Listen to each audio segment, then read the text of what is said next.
ओम शांति। 10 अप्रैल 2025 के ईश्वरीय महावाक्य। पहले एक नजर मुरली के मुख्य पॉइंट पर। बाबा ने कहा, बाप कहते हैं माया रावण ने सबकी पत्थर बुद्धि बना दी है। दिन प्रतिदिन तमोप्रधान जास्ती होते जाते हैं। माया का बहुत जोर है, सुधरते ही नहीं। रात को सारे दिन का पोता मेल निकालो। क्या किया? हमने भोजन देवताओं मिसल खाया, चलन कायदे सिर चली या अनाड़ियों मिसल। रोजाना अपना पोता मेल नहीं संभालेंगे तो तुम्हारी उन्नति कभी नहीं होगी। राजय लेना कम बात नहीं है, बहुत मेहनत है। माया अच्छा ही वार करती है, बड़ी युद्ध चलती है, बॉक्सिंग होती है ना। बहुत होशियार जो होते हैं उनकी ही बॉक्सिंग होती है। और फिर बाबा ने कहा, इन लक्ष्मी नारायण का राज्य था, यह दैवी गुण वाले मनुष्य थे, इसलिए उनको देवता, आसुरी गुण वाले को असुर कहा जाता है। असुर और देवता में रात दिन का फर्क है। यह बुद्धि में पक्का होना चाहिए कि हम आत्मा है। शरीर का भान कम हो तब बातचीत करने में सुधार हो, नहीं तो चलन बिल्कुल ही बदतर हो जाती है। क्योंकि शरीर से अलग होते नहीं, देह अभिमान में आकर कुछ न कुछ कह देते हैं। सर्वव्यापी कहना या अपने को ईश्वर कहना, उन्हों के लिए सजा कम थोड़ी है। ऐसे ही थोड़े ही चले जाएंगे। उन्हों के लिए तो और ही मुसीबत है। जब समय आएगा तो बाप इन सब से हिसाब लेंगे। और फिर लास्ट में बाबा ने कहा, सारी दुनिया ही जलकर भस्म हो जाएगी। यह मंदिर मस्जिद आदि को जलाते रहेंगे। ये सब होने के पहले पवित्र होना है। यह ओना लगा रहे, घर बार भी संभालना है। कई बच्चों ने जैसे गांठ बांध ली है कि हमको तो बनना ही थर्ड क्लास है, इसलिए पाप करना छोड़ते ही नहीं और ही अच्छी रीति अपनी सजाएं तैयार कर रहे हैं। माया बहुत पछाड़ती है। आधा कल्प मैं सुख देता हूँ तो आधा कल्प फिर माया दुख देती है। और अब सुनते हैं महावाक्यों को विस्तार से। मुरली का सार। मीठे बच्चे, अपनी उन्नति के लिए रोज पोता मेल निकालो। सारे दिन में चलन कैसी रही चेक करो। यज्ञ के प्रति ऑनेस्ट ईमानदार रहे। प्रश्न है, किन बच्चों के प्रति बाप का बहुत रिगार्ड है? उस रिगार्ड की निशानी क्या है? उत्तर है, जो बच्चे बाप के साथ सच्चे, यज्ञ के प्रति ईमानदार है, कुछ भी छिपाते नहीं हैं, उन बच्चों प्रति बाप का बहुत रिगार्ड है। रिगार्ड होने के कारण पुचकार दे उठाते रहते हैं, सर्विस पर भी भेज देते हैं। बच्चों को सच सुनाकर श्रीमत लेने की अक्ल होनी चाहिए। गीत है, महफिल में जल उठी क्षमा हम परवानों के लिए। ओम शांति। अब यह गीत तो हुआ रॉन्ग, क्योंकि परमात्मा कोई क्षमा तो है नहीं। परमात्मा को वास्तव में क्षमा नहीं कहा जाता है। यह तो भक्तों ने अनेक नाम रख दिए हैं। न जानने के कारण कहते भी हैं नेति नेति, हम नहीं जानते, नास्तिक है। फिर भी जो नाम आया वह कह देते। ब्रह्म क्षमा ठीक कर भीतर में भी परमात्मा कह देते, क्योंकि भक्ति मार्ग में कोई भी बाप को यथार्थ रीति पहचान नहीं सकते। बाप को ही आकर अपना परिचय देना है। शास्त्र आदि कोई में भी बाप का परिचय नहीं है, इसलिए उन्हों को नास्तिक कहा जाता है। अब बच्चों को बाप ने परिचय दिया है, परंतु अपने को आत्मा समझ बाप को याद करना, इसमें बहुत ही बुद्धि का काम है। इस समय है पत्थर बुद्धि, आत्मा में बुद्धि है। ऑर्गस द्वारा पता पड़ता है आत्मा की बुद्धि पारस है या पत्थर है। सारा मदार आत्मा पर है। मनुष्य तो कह देते हैं आत्मा ही परमात्मा है, वह तो निर्लेप है, इसलिए जो चाहो करते रहो। मनुष्य होकर बाप को ही नहीं जानते हैं। बाप कहते हैं माया रावण ने सबकी पत्थर बुद्धि बना दी है।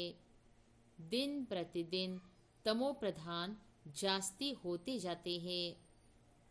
माया का बहुत जोर है, सुधरते ही नहीं। बच्चों को समझाया जाता है रात को सारे दिन का पोता मेल निकालो। क्या किया? हमने भोजन देवताओं मिसल खाया, चलन कायदे सिर चली या अनाड़ियों मिसल। रोजाना अपना पोता मेल नहीं संभालेंगे तो तुम्हारी उन्नति कभी नहीं होगी। बहुतों को माया थप्पड़ मारती रहती है। लिखते हैं कि आज हमारा बुद्धि योग फलाने के नाम रूप में गया, आज यह पाप कर्म हुए। ऐसा सच लिखने वाला कोर्टों में कोई ही है। बाप कहते हैं मैं जो हूँ जैसा हूँ मुझे बिल्कुल नहीं जानते। अपने को आत्मा समझ और बाप को याद करे तब कुछ बुद्धि में बैठे। बाप कहते हैं भले अच्छे अच्छे बच्चे हैं, बहुत अच्छा ज्ञान सुनाते हैं, योग कुछ नहीं, पहचान पूरी है नहीं, समझ नहीं सकते, इसलिए किसको समझा नहीं सकते। सारी दुनिया के मनुष्य मात्र रचता और रचना को बिल्कुल जानते नहीं, तो गोया कुछ भी नहीं जानते। यह भी ड्रामा में नोंद है, फिर भी होगा। 5000 वर्ष बाद फिर यह समय आएगा और मुझे आकर समझाना होगा। राजाई लेना कम बात नहीं है, बहुत मेहनत है। माया अच्छा ही वार करती है, बड़ी युद्ध चलती है, बॉक्सिंग होती है ना। बहुत होशियार जो होते हैं उनकी ही बॉक्सिंग होती है, फिर भी एक दो को बेहोश कर देते हैं ना। कहते हैं बाबा माया के तूफान बहुत आते हैं, यह होता है। सो भी बहुत थोड़े सच लिखते हैं, बहुत है जो छिपा लेते हैं। समझ नहीं कि मुझे बाबा को कैसे सच सुनाना है, क्या श्रीमत लेनी है, वर्णन नहीं कर सकते। बाप जानते हैं माया बड़ी प्रबल है, सच बतलाने में बड़ी लज्जा आती है। उनसे कर्म ऐसे हो जाते हैं जो बताने में लज्जा आती है। बाप तो बहुत रिगाड़ दे उठाते हैं, यह बहुत अच्छा है, इनको ऑलराउंडर सर्विस पर भेज दूंगा। बस देह अहंकार आया, माया का थप्पड़ खाया, यह गिरा। बाबा तो उठाने लिए महिमा भी करते हैं, पुचकार दे उठाऊंगा।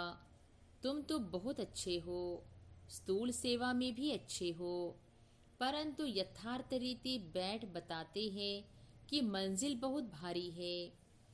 देह और देह के संबंध को छोड़ अपने को अशरीरी आत्मा समझना, यह पुरुषार्थ करना बुद्धि का काम है। सब पुरुषार्थी है। कितनी बड़ी राजाई स्थापन हो रही है। बाप के सब बच्चे भी है, स्टूडेंट भी है, तो फॉलोअर्स भी है। यह सारी दुनिया का बाप है। सभी उस एक को बुलाते हैं, वह आकर बच्चों को समझाते रहते हैं। फिर भी इतना रिगाड़ थोड़ी रहता है। बड़े बड़े आदमी आते हैं, कितना रिगाड़ से उनकी संभाल करते हैं, कितना भपका रहता है। इस समय तो है सब पतित, परंतु अपने को समझते थोड़ी है। माया ने बिल्कुल ही तुच्छ बुद्धि बना दिया है। कह देते सत्युग की आयु इतनी लंबी है तो बाप कहते हैं 100% बेसमझ हुए ना। मनुष्य होकर और क्या काम करते रहते हैं। 5000 वर्ष की बात को लाखों वर्ष कह देते हैं। यह भी बाप आकर समझाते हैं 5000 वर्ष पहले इन लक्ष्मी नारायण का राज्य था। यह दैवी गुण वाले मनुष्य थे, इसलिए उनको देवता, आसुरी गुण वाले को असुर कहा जाता है। असुर और देवता में रात दिन का फर्क है। कितना मारा मारी झगड़ा लगा पड़ा है, खूब तैयारियां होती रहती है।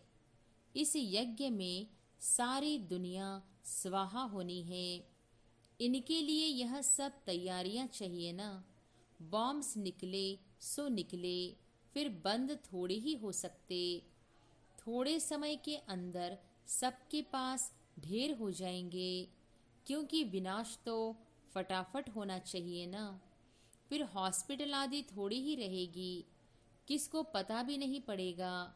मासी का घर थोड़ी है। बिना साक्षात्कार कोई पाई पैसे की बात नहीं है। सारी दुनिया की आग देख सकेंगे। साक्षात्कार होता है, सिर्फ आग ही आग लगी हुई है। सारी दुनिया खत्म होनी है। कितनी बड़ी दुनिया है। आकाश तो नहीं जलेगा। इनके अंदर जो कुछ है सब विनाश होना है। सतयुग और कलयुग में रात दिन का फर्क है। कितने ढेर मनुष्य है, जानवर है, कितनी सामग्री है, यह भी बच्चों की बुद्धि में मुश्किल बैठता है। विचार करो, 5000 वर्ष की बात है। देवी देवताओं का राज्य था ना। कितने थोड़े मनुष्य थे, अब कितने मनुष्य हैं। अभी है कलयुग, इनका जरूर विनाश होना है। अब बाप आत्माओं को कहते हैं मामेकम याद करो। यह भी समझ से याद करना है। ऐसे ही शिव शिव तो बहुत कहते रहते हैं। छोटे बच्चे भी कह देते, परंतु बुद्धि में समझ कुछ नहीं। अनुभव से नहीं कहते कि वह बिंदी है। हम भी इतनी छोटी बिंदी है। ऐसे समझ से याद करना है। पहले तो मैं आत्मा हूँ, यह पक्का करो। फिर बाप का परिचय बुद्धि में अच्छी रीति धारण करो। अंतर्मुखी बच्चे ही अच्छी रीति समझ सकते हैं कि हम आत्मा बिंदी है। हमारी आत्मा को अभी नॉलेज मिल रही है कि हमारे में 84 जन्मों का पाठ कैसे भरा हुआ है। फिर कैसे आत्मा सतोप्रधान बनती है। यह सब बड़ी अंतर्मुख हो समझने की बातें हैं। इसमें ही टाइम लगता है। बच्चे जानते हैं हमारा यह अंतिम जन्म है। अभी हम जाते घर। यह बुद्धि में पक्का होना चाहिए कि हम आत्मा है। शरीर का भान कम हो तब बातचीत करने में सुधार हो, नहीं तो चलन बिल्कुल ही बदतर हो जाती है। क्योंकि शरीर से अलग होते नहीं, देह अभिमान में आकर कुछ न कुछ कह देते हैं। यज्ञ से तो बड़े ऑनेस्ट चाहिए। अभी तो बहुत अलबेले हैं। खान पान, वातावरण कुछ सुधारा नहीं है। अभी तो बहुत टाइम चाहिए। सर्विसेबल बच्चों को ही बाबा याद करते हैं, पद भी वही पा सकेंगे। ऐसे ही अपने को सिर्फ खुश करना, वह तो चना चबाना है। इसमें बड़ी अंतर्मुखता चाहिए। समझाने की भी युक्ति चाहिए। प्रदर्शनी में कोई समझते थोड़ी है, सिर्फ कह देते कि आपकी बातें ठीक है। यहाँ भी नंबरवार है। निश्चय है हम बच्चे बने हैं, बाप से स्वर्ग का वर्षा मिलता है। अगर हम बाप की पूरी सर्विस करते रहेंगे तो हमारा तो यही धंधा है। सारा दिन विचार सागर मंथन होता रहेगा। यह बाबा भी विचार सागर मंथन करता होगा ना। नहीं तो यह पद कैसे पाएगा। बच्चों को दोनों इकट्ठा समझाते रहते हैं। 2 इंजन मिली है क्योंकि चढ़ाई बड़ी है ना। पहाड़ी पर जाते हैं तो गाड़ी को 2 इंजन लगाते हैं। कभी कभी चलते चलते गाड़ी खड़ी हो जाती है तो खिसक कर नीचे चले आते हैं। हमारे बच्चों का भी ऐसे है। चढ़ते चढ़ते मेहनत करते करते वे चढ़ाई चढ़ नहीं सकते। माया का ग्रहण व तूफान लगता है तो एकदम नीचे गिरकर पुर्जा पुर्जा हो जाते हैं। थोड़ी ही सर्विस की तो अहंकार आ जाता है, गिर पड़ते हैं। समझते नहीं कि बाप है, साथ में धर्मराज भी है। अगर कुछ ऐसा करते हैं तो हमारे ऊपर बहुत भारी दंड पड़ता है। इससे तो बाहर में रहे वह अच्छा है। बाप का बनकर और वर्षा लेना मासी का घर नहीं है। बाप का बनकर और वर्षा लेना मासी का घर नहीं है। बाप का बनकर और फिर ऐसा कुछ करते हैं तो नाम बदनाम कर देते हैं, बहुत चोट लग जाती है। वारिस बनना कोई मासी का घर थोड़ी है। प्रजा में कोई इतने साहूकार बनते हैं, बात मत पूछो। अज्ञान काल में कोई अच्छे होते हैं, कोई कैसे। नालायक बच्चे को तो कह देंगे हमारे सामने से हट जाओ। यहाँ 1-2 बच्चे की तो बात नहीं। यहाँ माया बड़ी जबरदस्त है। इसमें बच्चों को बहुत अंतर्मुख होना है, तब तुम किसको समझा सकेंगे। तुम्हारे पर बलिहार जाएंगे और फिर बहुत पछताएंगे। हम बाप के लिए इतनी गाली देते आए। सर्वव्यापी कहना या अपने को ईश्वर कहना उन्हों के लिए सजा कम थोड़ी है। ऐसे ही थोड़ी चले जाएंगे। उन्हों के लिए तो और ही मुसीबत है। जब समय आएगा तो बाप इन सब से हिसाब लेंगे। कयामत के समय सबका हिसाब किताब चुकतू होता है ना। इसमें बड़ी विशाल बुद्धि चाहिए। मनुष्य तो देखो किस किस को पीस प्राइज देते रहते हैं। अब वास्तव में पीस करने वाला तो एक है ना। बच्चों को लिखना चाहिए, दुनिया में प्योरिटी, पीस, प्रॉस्पर्टी भगवान की श्रीमत पर स्थापन हो रही है। श्रीमत तो मशहूर है, श्रीमद् भगवत गीता। शास्त्र को कितना रिगाड़ देते हैं। कोई ने किसके शास्त्र व मंदिर को कुछ किया तो कितना लड़ पड़ते हैं।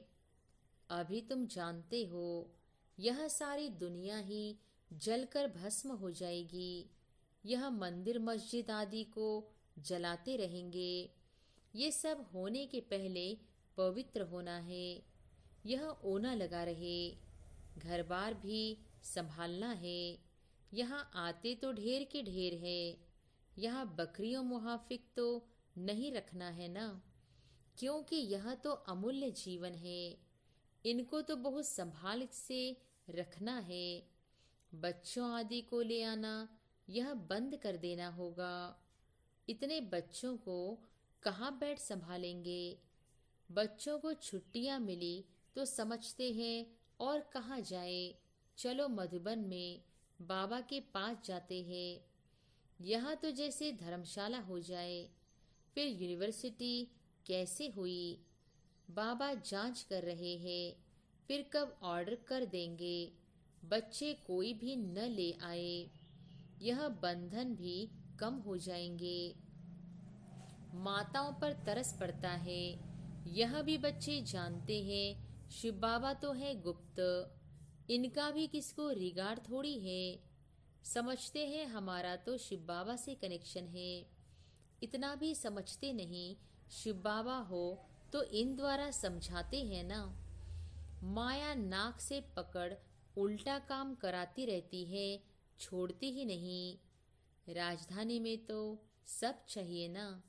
यह सब पिछाड़ी में साक्षात्कार होंगे, सजाओं के भी साक्षात्कार होंगे।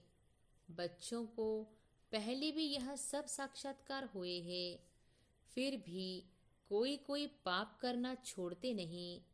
कई बच्चों ने जैसे गांठ बांध ली है कि हमको तो बनना ही थर्ड क्लास है, इसलिए पाप करना छोड़ते ही नहीं और ही अच्छी रीति अपनी सजाएं तैयार कर रहे हैं। समझाना तो पड़ता है ना, यह गांठ नहीं बांधी कि हमको तो थर्ड क्लास ही बनना है। अभी गांठ बांध लो कि हमको ऐसा लक्ष्मी नारायण बनना है। कोई तो अच्छी गांठ बांधते हैं, चार्ट लिखते हैं, आज के दिन हमने कुछ किया तो नहीं। ऐसे चार्ट भी बहुत रखते थे, वह आज है नहीं। माया बहुत पछाड़ती है। आधा कल्प मैं सुख देता हूँ तो आधा कल्प फिर माया दुख देती है। अच्छा, मीठे मीठे सिकिलधे बच्चों प्रति माता पिता बाप दादा का याद प्यार और गुड मॉर्निंग। रूहानी बाप की रूहानी बच्चों को नमस्ते। धारणा के लिए मुख्य सार। पहली पॉइंट, अंतर्मुखी बनकर शरीर के भान से परे रहने का अभ्यास करना है। खान पान चाल चलन सुधारना है। सिर्फ अपने को खुश करके अलबेला नहीं होना है। दूसरी पॉइंट, चढ़ाई बहुत ऊंची है, इसलिए बहुत बहुत खबरदार होकर चलना है। कोई भी कर्म संभाल कर करना है, अहंकार में नहीं आना है। उल्टा कर्म करके सजाएं नहीं तैयार करनी है। गांठ बांधनी है कि हमें इन लक्ष्मी नारायण जैसा बनना ही है। वरदान है, रूहानियत की श्रेष्ठ स्थिति द्वारा वातावरण को रूहानी बनाने वाले सहज पुरुषार्थी भव।